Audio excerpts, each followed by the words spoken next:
Selamat datang di channel Sorot Anime. Dengan topik pembahasan anime terbaru, yang pastinya menarik. Tapi sebelum masuk ke pembahasan sebaiknya jangan lupa tekan tombol subscribe terlebih dahulu.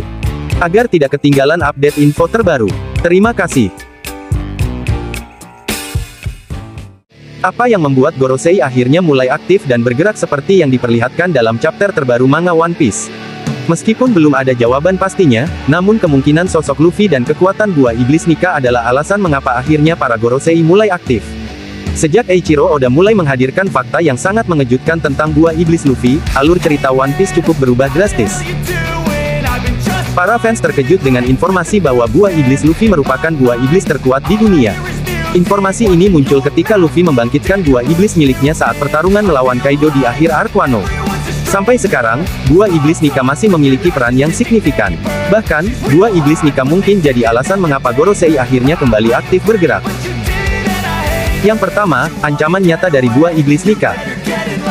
Spekulasi mengenai buah iblis Nika jadi alasan mengapa Gorosei akhirnya mulai aktif tanpa bukan alasan. Seperti yang disebutkan di atas, buah iblis ini merupakan buah iblis terkuat di dunia One Piece. Sejauh ini, hampir tidak ada yang mampu untuk mengalahkan kekuatannya. Bahkan, hal ini diakui sendiri oleh Gorosei saat mereka mengetahui tentang buah iblis tersebut ada di tangan Luffy. Seperti yang mereka sebutkan, bahwa buah iblis Nika memiliki kekuatan yang sangat dahsyat dan paling mengerikan di dunia. Mereka bahkan sudah mengincar buah iblis tersebut sejak 800 tahun yang lalu. Sayangnya, upaya mereka ini selalu gagal karena buah iblis Nika selalu berhasil untuk kabur. Tentu ada alasan kuat mengapa kemudian mereka mengincar buah iblis tersebut. Yang paling jelas, tentunya adalah kekuatan yang dimiliki buah iblis tersebut. Karena hal itu, wajar jika kemudian mereka mengalami perubahan sikap saat mengetahui jika Luffy berhasil membangkitkan buah iblisnya. Seperti yang kalian ketahui, sejak awal cerita One Piece dimulai para Gorosei nampak tenang dan santai menghadapi berbagai kabar yang muncul tentang Luffy. Namun, hal ini berubah setelah Luffy diperlihatkan berhasil membangkitkan kekuatan buah iblisnya. Mereka bahkan memerintahkan salah satu CP0 untuk menghabisi nyawa Luffy, meskipun tahu resiko yang harus mereka terima, yaitu kehilangan salah satu agen terbaik. Bahkan di chapter 1053 kemarin, di awal chapternya kita melihat bagaimana Gorosei nampak panik. Namun, bukan kabar tersebarnya berita tentang nilai buruan baru dan juga terpilihnya dua Yonko baru yang membuat mereka panik. Melainkan bagaimana munculnya nama di dalam poster buruan yang baru tersebut dan juga gambar sosok Nika. Sekilas mungkin tidak ada yang aneh dari reaksi yang mereka perlihatkan. Namun, jika kalian ingat kembali ini pertama kalinya Gorosei atau pihak World Government nampak panik. Mereka sadar jika ancaman dari klan Di, dan juga kekuatan buah iblis Nika semakin nyata di depan mata. Yang kedua, Gorosei lawan seimbang menghadapi Nika. Gorosei sadar jika untuk menghadapi Nika atau yang memiliki kekuatan tersebut tidak bisa sembarangan. Hal ini mereka sadari setelah berbagai upaya yang mereka lakukan selalu gagal. Seperti yang disebutkan di atas, para Gorosei tahu jika Nika merupakan sumber kekuatan paling dahsyat yang ada di dunia One Piece. Mereka sadar sedahsyat apa kekuatan buah iblis tersebut. Hal ini kemudian dibuktikan ketika Luffy menggunakan kekuatannya untuk mengalahkan Kaido. Selain itu, mereka juga sudah tahu seperti apa kedahsyatan Luffy sejak arc Alabasta sampai sekarang. Sudah banyak musuh kuat yang Luffy berhasil kalahkan. Gorosei pun kemungkinan akhirnya berpikir jika mereka perlu menghadapi langsung sosok Luffy. Sampai sekarang, Oda Sensei memang masih belum memberikan informasi mengenai sejauh apa kekuatan dari kelima bawahan Im Sama tersebut. Namun, banyak fans beranggapan jika Gorosei adalah para petarung hebat. Hal ini terbukti bagaimana mereka bisa bertahan hidup sampai sekarang, serta adanya bekas luka di beberapa bagian tubuh. Artinya mereka pernah bertarung dan menang.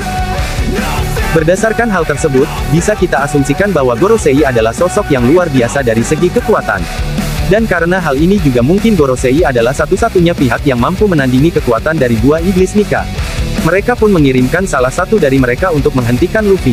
Pertanyaan besarnya kemudian apakah hal itu akan berhasil? Yang ketiga, yaitu menjadi awal kehancuran World Government. Kemunculan salah satu Gorosei, Saint J. Garcia Saturn, untuk ikut pergi ke Pulau Egghead bisa kita asumsikan adalah untuk menghentikan Luffy. Pertarungan di antara keduanya pun kemungkinan besar tidak terhindarkan. Namun, karena kita masih belum tahu sedahsyat apa kekuatan Gorosei, artinya kita masih belum tahu secara pasti siapa yang akan menang dalam pertarungan itu. Meskipun begitu, peluang Luffy untuk menang sendiri terbuka dengan lebar. Jika hal itu kemudian benar terjadi, maka kemenangan ini bukan hanya sekedar kemenangan biasa. Ini akan jadi awal kehancuran dari World Government di tangan Luffy. Seperti yang diperlihatkan di Arc Enies Lobby, Luffy dan kru topi jerami menyatakan perang terhadap pihak World Government. Dia bertekad untuk menghancurkan organisasi tiran tersebut. Namun, tentunya tidak mudah untuk melakukannya mengingat mereka sangat berkuasa di dunia One Piece. Menghancurkan mereka secara perlahan bisa jadi cara efektif untuk mewujudkan hal tersebut. Luffy sudah berhasil menghancurkan sistem Shichibukai, meskipun secara tidak langsung. Dia juga sudah mengobrak-abrik sistem Yonko yang bertahan selama puluhan tahun. Dan mengalahkan salah satu Gorosei mungkin akan jadi jalan selanjutnya. Mengingat sekarang sudah memasuki fase terakhir ceritanya, wajar jika kemudian hal tersebut jadi langkah awal untuk kehancuran World Government sebelum kehancuran totalnya terjadi di akhir cerita nanti. Kita nantikan saja apa yang akan terjadi selanjutnya pada chapter yang akan datang.